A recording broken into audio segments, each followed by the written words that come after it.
Durante casi 2 millones de años, la humanidad no vivió bajo cielos templados ni rodeada de comodidades. Vivió al filo de la existencia, en un planeta impredecible, brutal y a menudo helado. La edad de hielo, o mejor dicho, las edades de hielo, porque fueron varias, marcaron los capítulos más duros de nuestra evolución. Con glaciares que se extendían como lenguas blancas hasta el corazón de Europa y América, temperaturas mortales y fauna salvaje al acecho, el Homo sapiens debió aprender no solo a sobrevivir, sino a superarse a sí mismo. Este capítulo explora cómo nuestros ancestros enfrentaron el invierno eterno, cómo usaron su ingenio para dominar el entorno más hostil imaginable, y cómo esas estrategias aún resuenan en nuestra memoria genética. Primero, entendamos el contexto.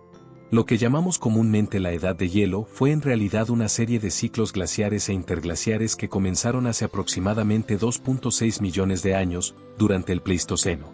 Los glaciares avanzaban durante decenas de miles de años, cubriendo buena parte del hemisferio norte con capas de hielo de hasta 3 kilómetros de espesor.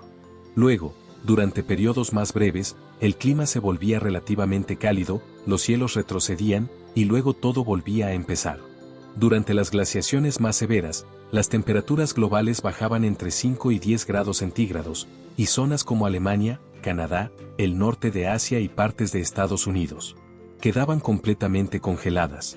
Aún en regiones más cálidas, el frío, la escasez y los vientos extremos hacían de la vida un desafío constante. Y en medio de todo eso, estaban ellos.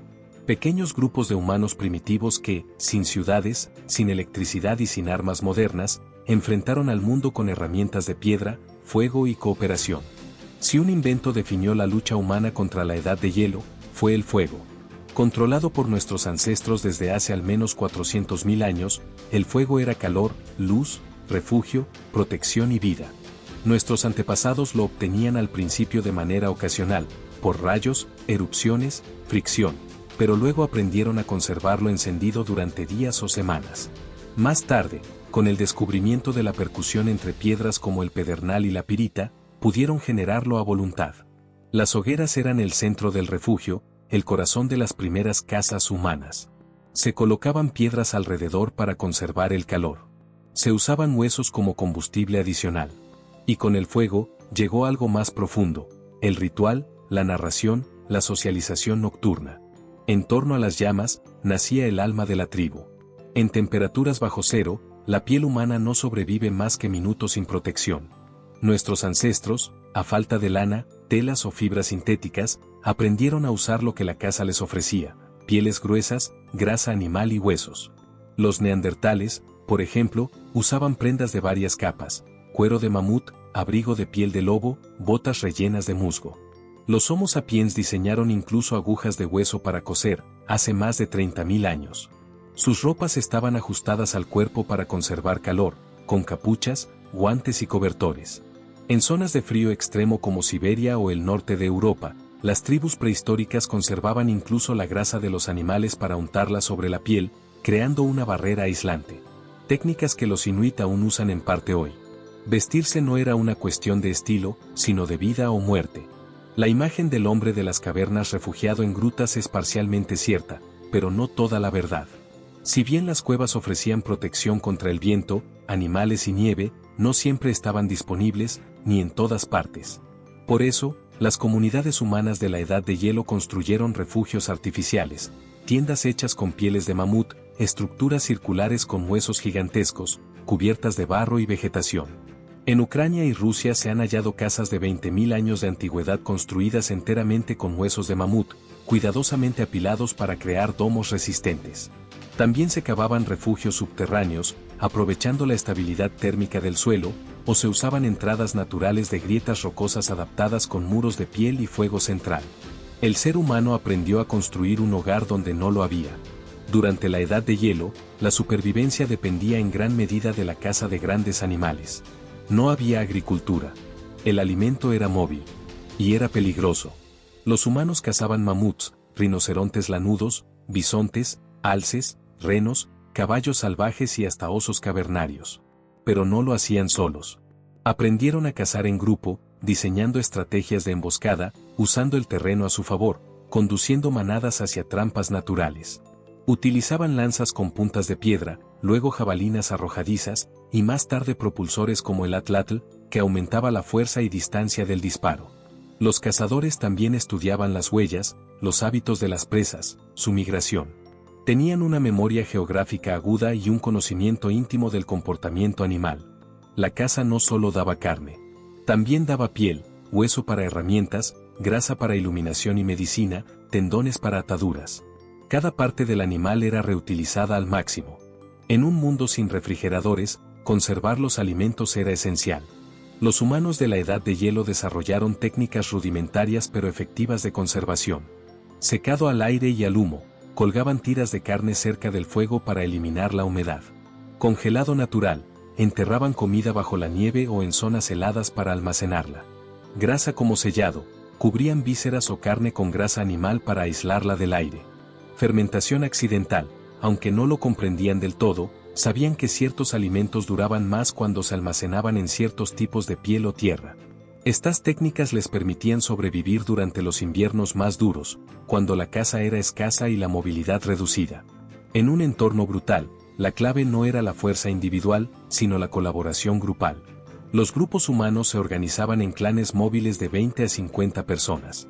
Compartían la caza, cuidaban a los niños, velaban por los ancianos y organizaban las tareas según habilidades. Los más ágiles cazaban, los más sabios guiaban, los más creativos tallaban herramientas. Había transmisión oral de conocimientos, desde la fabricación de armas hasta la ubicación de ríos, estaciones de paso o plantas útiles. Se transmitían leyendas, símbolos, mapas mentales. En el hielo, el conocimiento era un recurso tan valioso como el alimento. También se practicaban rituales colectivos, danzas antes de la caza, pinturas rupestres, enterramientos simbólicos. Esto reforzaba la unidad del grupo, el sentido de pertenencia y la moral ante un mundo que parecía querer destruirlos. Uno de los mejores ejemplos de adaptación a la Edad de Hielo fueron los neandertales, especie hermana del Homo sapiens. Más robustos, con cráneos anchos y extremidades cortas, ideales para conservar calor, dominaron Europa y Asia Central durante más de 300.000 años. Desarrollaron técnicas de caza sofisticadas, herramientas de piedra refinadas, refugios adaptados al frío, y enterraban a sus muertos. Pero hace unos 40.000 años, desaparecieron. Las teorías son muchas: mezcla con Homo sapiens, desplazamiento por competencia, enfermedades, o simplemente menor capacidad de adaptación social y tecnológica. Pero su legado vive en nuestro ADN, y muchas de sus técnicas de supervivencia fueron adoptadas por los sapiens que lo sucedieron. Que nuestra especie es hija del frío y la necesidad. Que no fuimos hechos para vivir en la comodidad, sino para resistir. Cada fuego que encendemos, cada abrigo que usamos, cada casa que habitamos, tiene raíces en una lucha ancestral contra el hielo.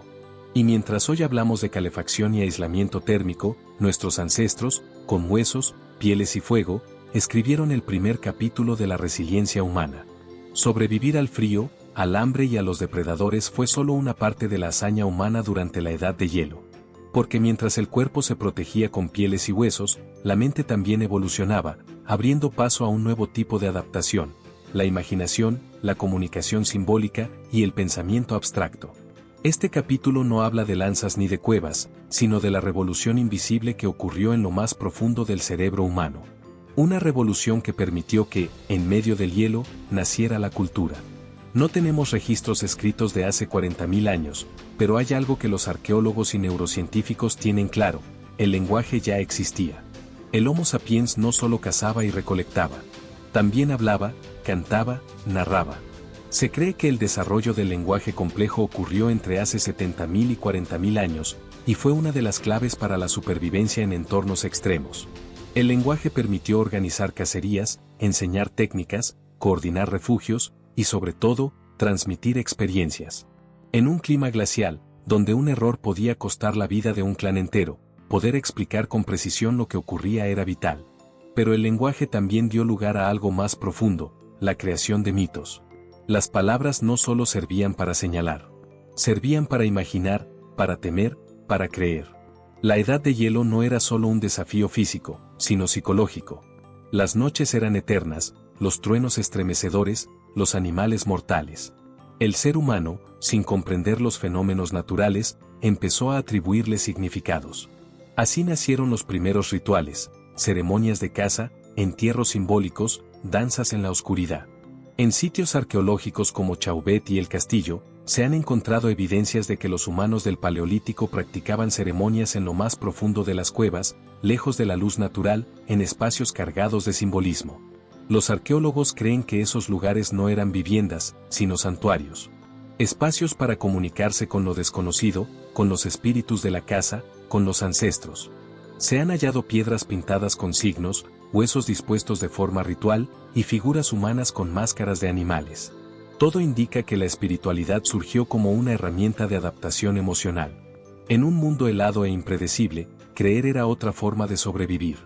Una de las manifestaciones más sobrecogedoras del pensamiento simbólico durante la Edad de Hielo es el arte rupestre. Las cuevas de las Caux, Altamira, Chauvet, El Castillo, Cueva de las Manos, y decenas más, nos han legado pinturas con más de 30.000 años de antigüedad. Caballos, bisontes, ciervos, leones, rinocerontes lanudos, figuras geométricas, manos humanas, plasmadas con ocres, carbón y sangre, aplicadas con dedos, sopladas con tubos, o grabadas con piedras. Pero estas imágenes no eran decoración. No estaban hechas para ser vistas por multitudes. Estaban ocultas, en lo profundo. ¿Para qué se pintaban? Los investigadores creen que podían ser parte de rituales chamánicos, mapas de caza, formas de enseñar a los jóvenes, o simples expresiones artísticas de mentes complejas. Lo cierto es que esas imágenes nos conectan con algo profundamente humano. Porque el arte, en esencia, es la forma en que una especie dice, yo estoy aquí, yo siento, yo pienso. En pleno hielo, el Homo sapiens no solo luchaba por comida, luchaba por sentido.